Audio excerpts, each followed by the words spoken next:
It is 9:30. Decades ago, along with Gloria Steinem, Nell Merlino helped create Take Your Daughter to Work Day to give girls an idea of what their moms did to earn money. Since then, Nell has been working on many other issues affecting women, like closing the wage gap. Now her organization, Count Me In, is on a new mission to help women-owned businesses pivot in the COVID economy. And we're pleased to have Nell join us this morning. Thanks for being with us. Good morning. Thank you for having me. Good morning. Good morning. So, I don't think people get what a big deal it was to have this Take Your Daughters to Work Day, and the fact that people are marching their kids through that was really not done.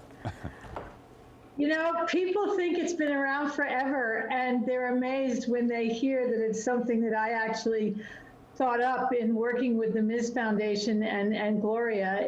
It was an idea that came to me attending my father's retirement dinner and remembering all the people that I'd met going to work with him, and thought it would be incredible if girls knew what both their parents did, because all girls know what their mothers do at home. It was important that girls see what their mothers do at work and also what their fathers do at work. I learned a lot from my father.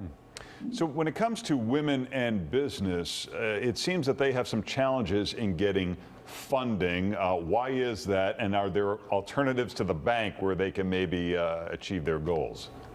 Well, what I think we've seen most recently is the challenge that women-owned businesses, particularly Black and brown women, had getting PPE money.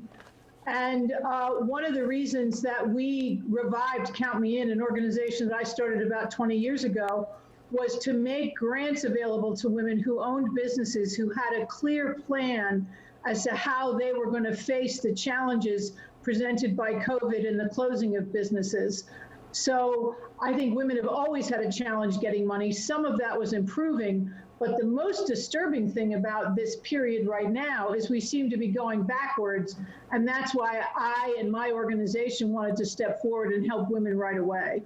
So cultural norms, you say, are just as big of a barrier to women as business growth. Why is that?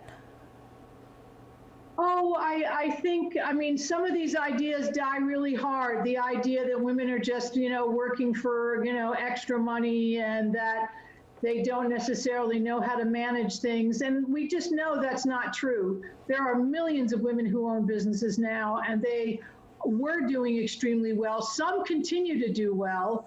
And we met some of them as we did this competition and gave 19 awards out last Friday to women who I think have an extraordinary chance of continuing to do well, hiring back employees, and delivering for their customers. Are there things, though, that a woman does differently in running her business than what a man would do? I have read that sometimes they don't like to negotiate as aggressively as what a man does, but perhaps there are other things.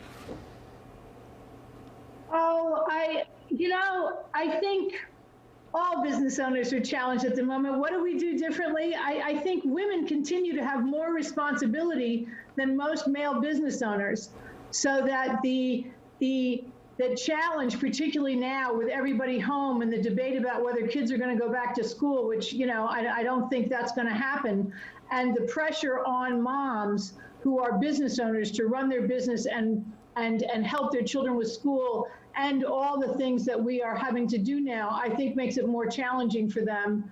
So I think that's an issue all along. And then there is I think sometimes the question, two of the women who are supporting this competition make lingerie, and two of the women who won the competition out of 19 sell lingerie. And that is something that I think is a real specialty for women. And they have managed to figure out how to keep things going even when they can't see people in person. So I think it's a combination of different things that make this challenging for women, but I also think it's what makes women so good at it.